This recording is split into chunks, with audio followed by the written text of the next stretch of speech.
Você provavelmente nesses últimos dias já viu pessoas afirmando que o arrebatamento está prestes a acontecer por volta do dia 23 e 24 de setembro. Que tudo já estaria marcado segundo as festas judaicas e agora, neste momento, a festa das trombetas.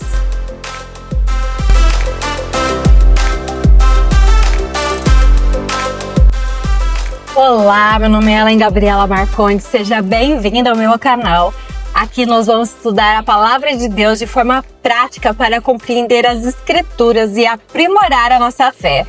Você provavelmente nesses últimos dias já viu pessoas afirmando que o arrebatamento está prestes a acontecer por volta do dia 23 e 24 de setembro. Que tudo já estaria marcado segundo as festas judaicas e agora, neste momento, a festa das trombetas. Muitas pessoas estão espalhando essas previsões, mas será que elas realmente estão corretas? Hoje nós vamos analisar biblicamente essas afirmações, olhar para a Palavra de Deus e ver o que realmente ela diz. Vamos descobrir o que realmente acontece quando as pessoas tentam marcar datas para os eventos de Deus. Fique comigo até o final, porque certamente você vai se surpreender. Essas pessoas estão usando a Bíblia e versículos especiais para fundamentar a sua teoria segundo a palavra de Deus. Mas será que isso é realmente verdade? Bom, vocês certamente sabem que muitas pessoas ao longo da história, até os nossos dias, até hoje, certamente dizem: Jesus está voltando. Esta é a data, este é o momento. Um anjo veio e me disse, o próprio Deus me disse, o Espírito Santo me contou. E então, nada acontece, não é mesmo? Mas será que essa história do arrebatamento é diferente? Muitas profecias bíblicas que nos ajudam a determinar as dores de parto.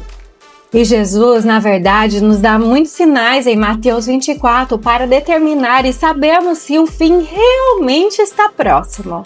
Muitas pessoas usam versículos isolados da Bíblia para tentar provar o seu ponto de vista.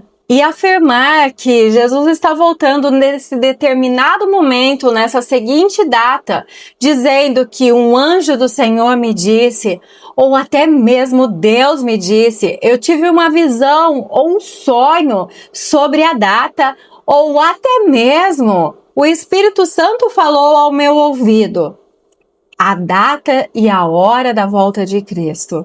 Mas, no final, nada acontece. Quantas datas já foram marcadas ao longo da história? E agora eu te pergunto, será que agora realmente é diferente das inúmeras vezes que marcaram datas ao longo da história? Por incrível que pareça, em Mateus 24, Jesus já nos alertou de guerras, rumores de guerras, terremotos, fomes, pestes, pandemias e falsos profetas que haveriam nos últimos dias. Porém, esses sinais, eles não servem para marcar a data da sua volta, mas apenas para alertar que ele está próximo e o fim se aproxima. E sim, esses sinais já estão diante dos nossos olhos. Porém, agora vamos encontrar outro problema em relação ao arrebatamento. Alguns cristãos dizem que ele não irá acontecer. Afinal, para eles, o arrebatamento não existe. Há ainda também quem defenda que o arrebatamento acontecerá no meio das 7 semanas. E também os que defendem pós-tribulação, onde Jesus voltaria no final de todos esses acontecimentos. Será mesmo que o arrebatamento é real? Ele é bíblico? E se realmente for, será mesmo que ele vai acontecer? E outra, agora em setembro? Vamos então analisar isso juntos pela Palavra de Deus. Número 1. O arrebatamento é real? Sim, o arrebatamento é real. Isso é iminente, que nós seremos arrebatados e transformados quando Jesus voltar. Porém, entre os verdadeiros cristãos, há controvérsias em alguns assuntos em relação à forma que será realizada esse arrebatamento. Porém, isso não altera a salvação entre essas pessoas, pois é uma questão de compreensão de um fato histórico que acontecerá futuramente. E só um detalhe, isso não é ponto de salvação, assim como a cruz de Cristo, que é essencial para todo o cristão. Essas perspectivas diferentes, elas variam de acordo com a interpretação de cada cristão em relação ao Apocalipse. E você sabe o que isso significa? Essas diferenças, elas não determinam o local que você vai após a morte. Isso não altera o fato de que você é um verdadeiro cristão e que sua fé está firmada em Cristo e o seu destino é o céu. O que realmente importa sobre isso é que você realmente não deve ter dúvidas. Isso são verdades fundamentais da fé, que Jesus morreu na cruz para nos salvar. E o seu sacrifício foi completo na cruz. E através da cruz, hoje você pode alcançar a redenção, a vida eterna. Jesus morreu na cruz pelos nossos pecados e ao terceiro dia ressuscitou. Qualquer outra denominação que contrarie essa variante de que tudo que Jesus foi completo na cruz, essa denominação, ela não acompanha o cânon bíblico e ela sim pode ser considerada seita, pois ela tenta ofuscar o que Jesus fez por completo na cruz. Se alguém negar isso, ele é um falso mestre. Se ele acrescentar uma doutrina diferente àquilo que Jesus já fez na cruz, ele é um falso profeta. Mas se alguém tem uma visão diferente sobre a cronologia do arrebatamento, isso não altera em nada a sua salvação. Quando abrimos a palavra de Deus, vemos declarações poderosas a respeito desse evento tão importante. Em 1 Coríntios 15, 51 a 52, diz o seguinte, vamos abrir nossas Bíblias. Eis que vos digo um mistério, nem todos dormiremos, mas todos seremos transformados num momento, num abrir e fechar de olhos, ao som da última trombeta. Porque a trombeta soará, e os mortos ressuscitarão incorruptíveis, e nós seremos transformados. Aqui, a palavra dormir significa morrer. Paulo, ele revela um mistério. Ele revela que haverá uma geração que não vai passar pela morte, mas será transformada instantaneamente ao soar da trombeta. Os mortos em Cristo ressuscitarão primeiro, e os vivos serão transformados. Isso é o arrebatamento. Portanto, o arrebatamento ele é real e realmente existe dentro da palavra de Deus. Ele não se trata de invenção de homens. O que não podemos e não devemos fazer é marcar datas. O próprio Jesus disse em Mateus 24, 36. Vamos acompanhar aí na sua tela. Daquele dia e hora ninguém sabe, nem os anjos do céu, nem o Filho, mas unicamente o Pai. A nossa missão não é especular, mas vigiar e permanecermos firmes na palavra de Deus, no caráter dele e nas boas obras, buscando a fé através de um relacionamento puro e verdadeiro com Jesus.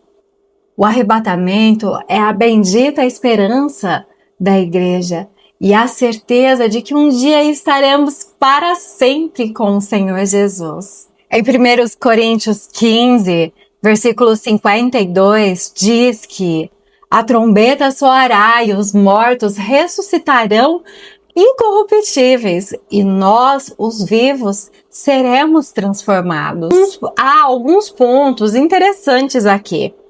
Muitas vezes no Novo Testamento a palavra dormir é usada como referência a morrer, em eufemismo, para aqueles que morreram em Cristo. Nesse contexto que Paulo fala da ressurreição e da transformação ao tocar da trombeta. Pois é exatamente aí. Esse tocar da trombeta, muitos estudiosos fazem relação às festas judaicas, à festa da trombeta, a qual ela realmente aponta para um futuro cumprimento profético. Além disso, o texto no original grego, ela usa a palavra harpazo, que quer dizer arrebatado, ou seja, seremos levados ao encontro do Senhor nos ares. E é justamente aqui que surgem diferentes interpretações entre os cristãos. Os pré-tribulacionistas entendem que esse arrebatamento acontecerá antes da tribulação, poupando a igreja, então, dos juízos que acontecerão sobre a terra. Os pós-tribulacionistas defendem que a igreja passará pela tribulação. E o arrebatamento acontecerá apenas no fim, quando Jesus voltar com grande glória.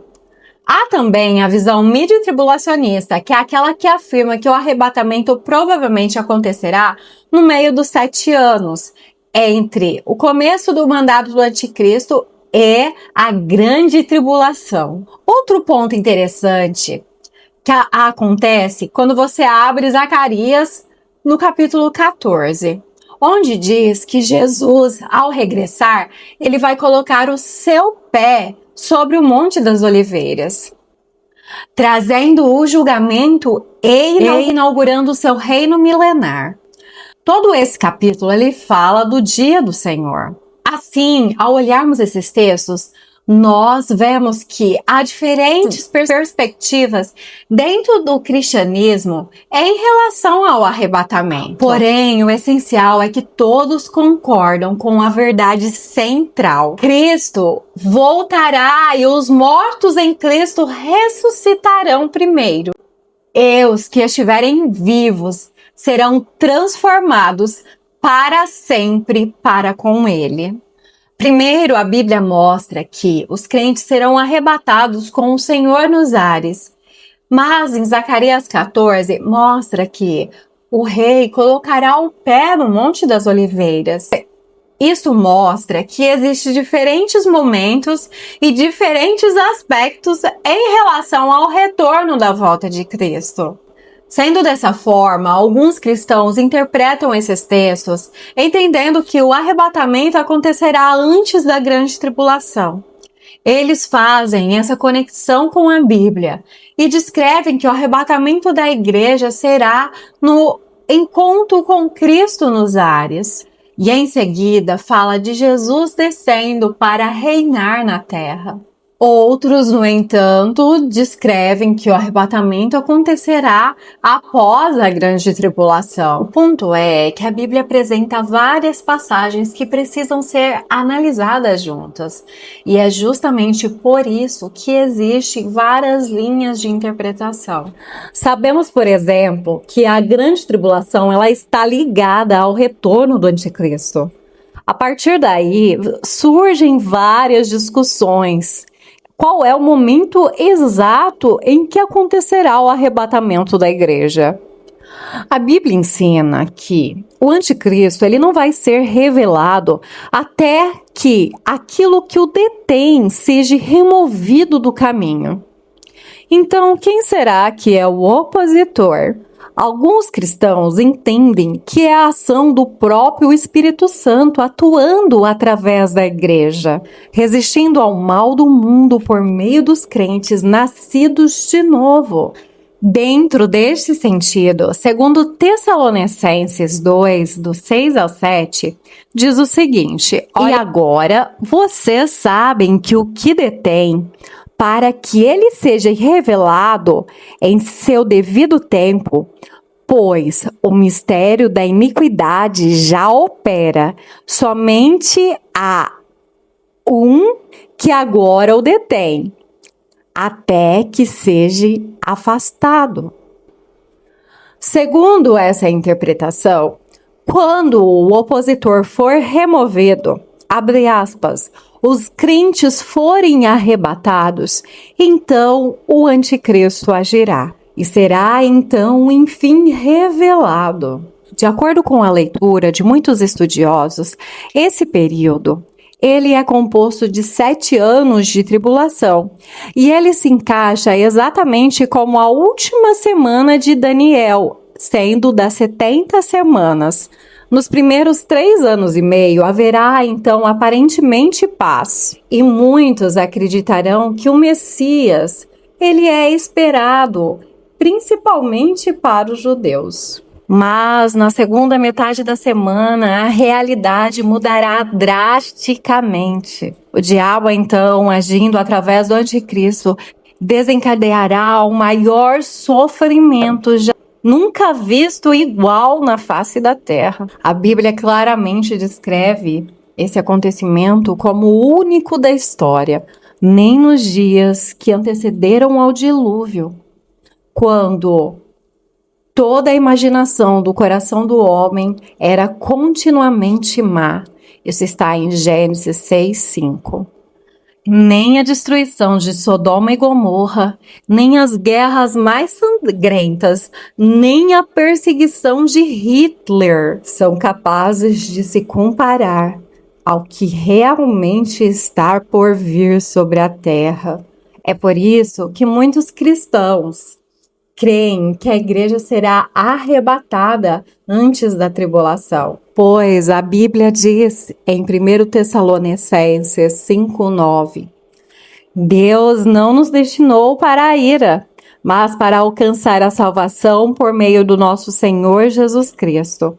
E também Apocalipse 3:10 disse, porque guardastes a palavra da minha perseverança, também eu te guardarei da hora da aprovação, que há de vir sobre o mundo inteiro, para aprovar os que habitam sobre a terra. Há também outras linhas de interpretação em relação a estes eventos. Alguns acreditam que a igreja passará dentro da tribulação, sustentada e guardada pela graça de Deus, e somente depois será arrebatada. O ponto comum entre essas duas análises é que ambos concordam que será o pior tempo da história, assim como Jesus descreve em Mateus 24, versículo 21. Porque haverá então grande tribulação como nunca houve desde o princípio do mundo até agora, nem jamais haverá. Portanto, embora haja diferentes interpretações entre os cristãos sinceros em relação ao arrebatamento, todos unanimemente concordam que o retorno de Cristo será algo glorioso. E a grande tribulação será algo sem precedentes, algo terrível que jamais aconteceu em toda a terra. A Bíblia afirma que haverá um tempo tão sombrio e devastador que nenhum momento da história pode ser comparado a esse tempo. E somente Jesus Cristo será capaz de pôr um fim a esses acontecimentos. A Escritura afirma que ele colocará os pés no Monte das Oliveiras e destruirá as obras de Satanás, prendendo ele no abismo durante 1000 anos, e então restabelecerá o seu reino milenar na terra. Mas a pergunta intrigante é: Porque muitas pessoas estão afirmando que Jesus vai fazer o arrebatamento agora no mês de setembro. 2. A festa das trombetas e o arrebatamento. De 23 a 24 de setembro deste mês, acontece a festa das trombetas, Rosh Hashanah, um dos feriados santos que Deus estabeleceu sobre Israel. E durante esta celebração, o povo se reúne para tocar o shofar. É uma trombeta de carneiro. E relembrar as promessas de Deus. E é justamente aí que muitos fazem uma conexão com 1 Coríntios 15. Paulo fala sobre a última trombeta, quando os mortos ressuscitarão e os vivos serão transformados. Mas atenção, a Bíblia nunca afirma claramente que isso acontecerá neste dia específico ao qual estamos falando. A festa das trombetas, ela é um símbolo poderoso que ressalta quando Deus ajuntará o seu povo. Mas as escrituras não diz que essa reunião acontecerá em ocasião do arrebatamento. 3. O calendário profético e as datas. Outro ponto curioso é a tentativa de alguns de calcular, através das datas, um calendário profético para o arrebatamento. Vamos lá. O raciocínio é este. Começam-se a festa das trombetas em 2025. Em setembro, de 23 a 24. A partir daí, conta-se 2.550 dias, contando o início da tribulação, baseado no livro de Daniel e no livro de Apocalipse. Com isso, chegam no ano 2032, no Yom Kippur, concluindo que esses seriam os 7 anos da grande tribulação e o fim eminente com a volta de Jesus. A questão é, de onde surgem esses números? Bom, na profecia bíblica, realmente há a ideia de que a tribulação durará 7 anos. E em muitos textos, um ano profético ele é contado como 360 dias. 7 anos, então, seria 2.520 dias. 7 vezes 360. Com um acréscimo de 30 dias citados em alguns textos proféticos, totalizando 2.550 dias. Esses 30 dias que são acrescentados, eles surgem de onde? A chave para isso está em Daniel 12, onde diz ali sobre esse acréscimo. Somando 2.520 mais 30 dias, 2.550 dias. Assim se estabelece uma estrutura profética de um tempo sem precedentes. As escrituras, elas são categóricas. Haverá um tempo de grande tribulação, como o mundo jamais viu. Em Mateus 24, Jesus diz que os sinais seriam como dores de parto. Apenas o início de algo muito maior. E logo depois declara: então vos hão de entregar para serem atormentados e matar-vos-ão, e sereis odiados de todas as nações por causa do meu nome. Mateus 24, 9. Aqui surge um ponto controverso. Se os cristãos serão arrebatados, como serão perseguidos e mortos? Quem serão aqueles que durante a tribulação ainda confessam o nome de Jesus? A Bíblia revela então um tempo de graça, onde muitos, inclusive judeus, serão despertos para a causa de Cristo, reconhecendo Jesus como seu Salvador. Mas esse despertar terá consequências muito grandes, onde serão perseguidos e mortos. A fé nesse tempo será a causa de perseguição e morte de muitos, e levantará aqueles que, mesmo diante da morte, proclamarão que Jesus é o caminho. Agora, os 7 anos eles são entendidos em 2 metades. E nesse ponto entra Apocalipse 12, versículo 6, onde diz que a mulher será sustentada no deserto por 1.260 dias. Em Apocalipse 13, versículo 5, nós vimos ali que a besta, ou o anticristo, ele terá autoridade por 42 meses. Em Daniel 7:25 diz a mesma coisa, 1 tempo, 2 tempos e a metade de um tempo.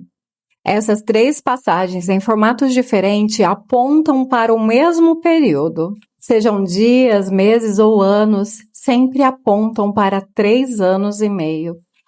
E quando somamos as 2 metades, temos então 7 anos de tribulação. Mas surge a questão de Daniel 12:11, os 30 dias. A partir do tempo em que o sacrifício contínuo for tirada e posta a abominação desoladora, haverá 1290 dias.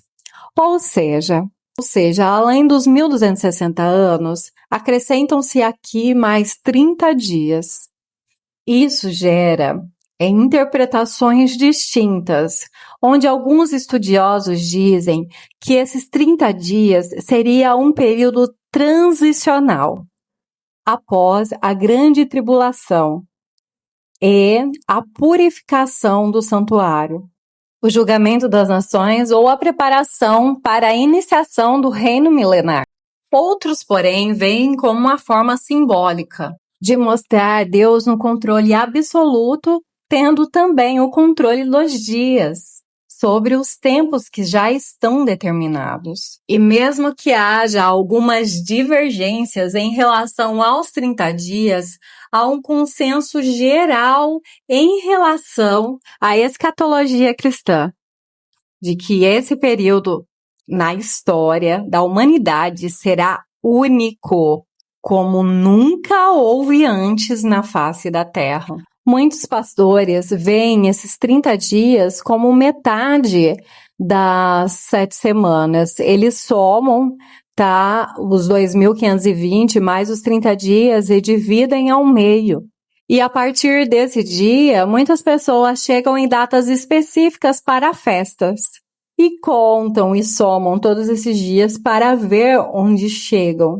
Como muitos têm feito nos últimos dias de somarem esses 2.550 dias a partir do dia 23 e 24 de setembro, totalizando o total de 7 anos e chegando no número de 2032. O Yom Kippur, o dia da expiação para os judeus. Um período tradicional de arrependimento, de louvor e de entrega para os judeus. E muitas pessoas têm associado isso ao arrebatamento antes da tribulação. Mas é importante lembrar que isso depende muito da interpretação de cada um. O tempo de Deus pertence só a Ele. A Bíblia diz deixa isso claro, como diz lá em Mateus 24:36. Ninguém sabe o dia ou a hora. Alguns versículos, quando lidos fora do contexto, podem realmente indicar algo diferente. Por isso eu aconselho para você que está estudando a palavra de Deus, ou estudando sobre escatologia, ou sobre profecias, ou até mesmo aquilo que está escrito na palavra. Quando você vai ler um versículo, leia o capítulo inteiro, se não capítulos anteriores, para compreender exatamente o contexto. Não leia versículos isolados, tá? Ou de algum estudo que alguém fornece a você. Sempre leia anteriormente para você compreender o contexto bíblico, tá? Geralmente, estudos bíblicos, eles vêm com indução. Eles querem te induzir à forma de raciocínio da pessoa que montou aquele estudo. Então, para você não ser enganado por qualquer vento de doutrina ou por pessoas que queiram te manipular, a melhor maneira é você ler um capítulo, tá? 2 capítulos, 3 capítulos, para conferir se realmente aquele versículo está dentro do contexto citado. Por exemplo, o contexto de 1 Tessalonicenses 5:4, onde diz que vocês não estão em trevas para que esse dia te pegue de surpresa como um ladrão. Algumas pessoas interpretam isso como um indicativo de que, embora o momento seja desconhecido, os crentes terão consciência da preparação e estarão prontos, independente de qualquer data. No contexto geral, todas essas ideias mostram que, através dos versículos, podem surgir vários tipos de interpretação. Algumas pessoas analisam outros versículos e declaram, tipo Tessalonicenses 5, versículo 2. O dia do Senhor virá como um ladrão à noite. E a interpretação comum para isso é que o descrente não vai estar esperando a volta de Cristo e ele será pego de surpresa. Enquanto alguns estarão dizendo que a paz e segurança chegará à repentina destruição. Dentro desse contexto, os cristãos não serão surpreendidos, pois conhecem através das Escrituras os sinais que antecedem a volta de Cristo. Outros versículos, como Atos 1,7, diz que não compete ao ser humano saber as estações ou os períodos de acordo com aquilo que Deus estabeleceu. Além disso, algumas pessoas apontam para as festas judaicas como algo simbólico e não como um relógio cronológico. Os significados das festas de acordo com aquilo que elas apontavam, mostrando exatamente Jesus. Claramente, o Antigo Testamento ele é apontado para o Messias, mostrando que algo maior viria.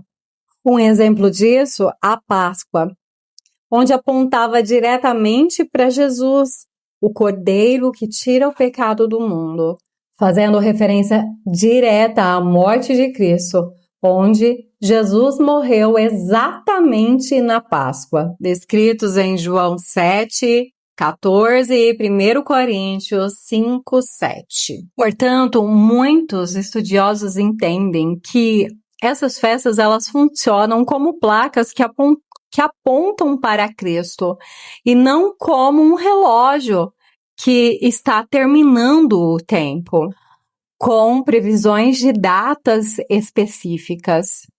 Algumas pessoas interpretam os 2.550 dias como algo com uma conta incerta, sem total certeza. Muitas pessoas consideram que há um problema matemático e de incertezas. O grande problema do número 2.550 dias. A Bíblia menciona 1.260 dias, 1.290 dias e 1.335 dias. Mas você não vai encontrar em nenhum lugar da Bíblia que você deveria começar a contar a partir de uma festa para determinar o fim. Algumas pessoas têm tentado pegar esses números do contexto e encaixá-los a calendários para tentar estabelecer uma data exata, mas só conseguiram ganhar decepção com isso. No passado, essas marcações com previsões de datas falharam consequentemente. Uma bem conhecida é por William Miller ou Guilherme Miller, na data de 1844, conhecido como o Grande Desapontamento. E através dessa grande decepção, gerou-se aí o movimento adventista, tá?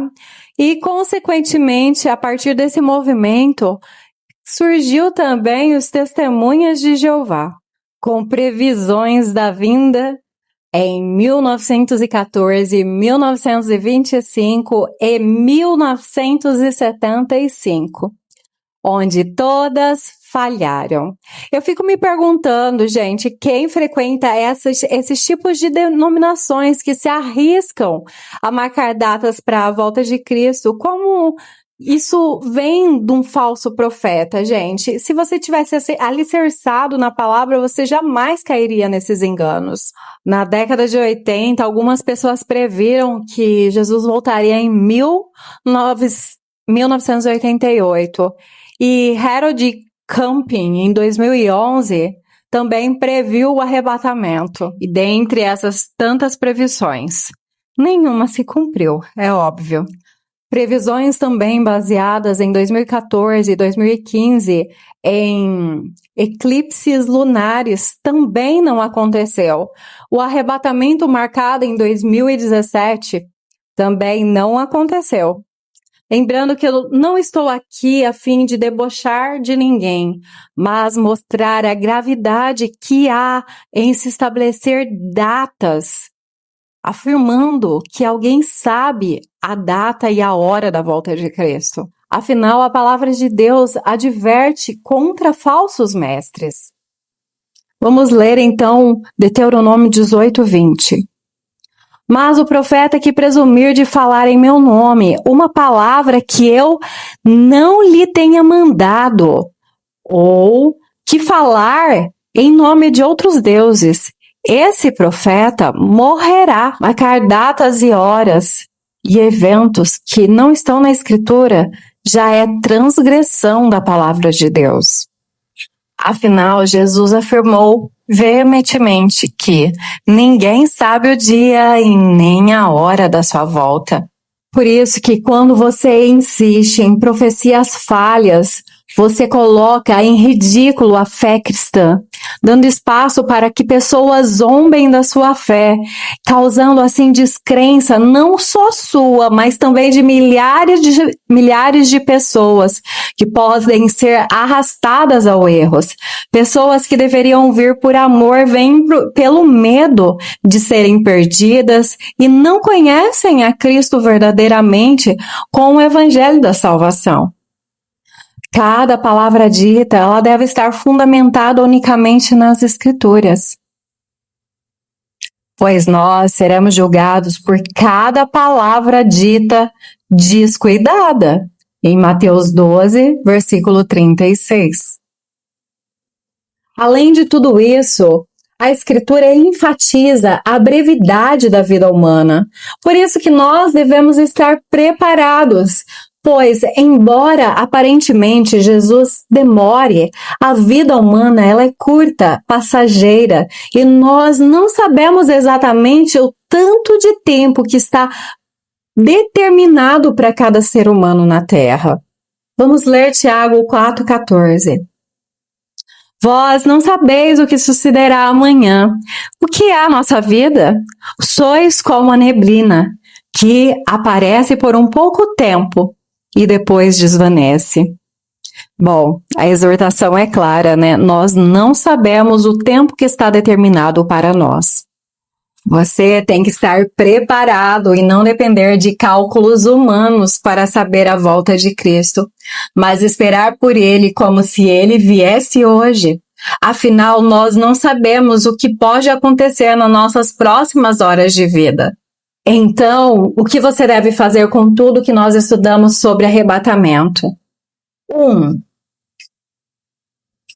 Não entre em pânico ao ouvir sensacionalismo. Tudo que você ouvir deve ser testado à luz na Escritura, assim como está em João 4:1.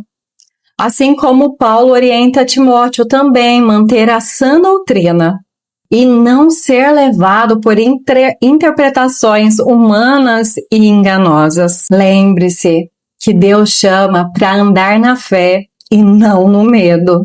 A Bíblia diz que Deus não nos deu um espírito de medo, mas de amor e autocontrole. E com esse espírito é possível ter discernimento e domínio próprio. Cuidado com informações que não estão alicerçadas dentro da palavra de Deus, pois isso pode abrir portas para o engano. Deus te abençoe e fique com Deus. Até o nosso próximo vídeo, tá? Não perca. Que o Senhor te abençoe. Um grande abraço. Fique com Deus. Que Ele habite no seu coração.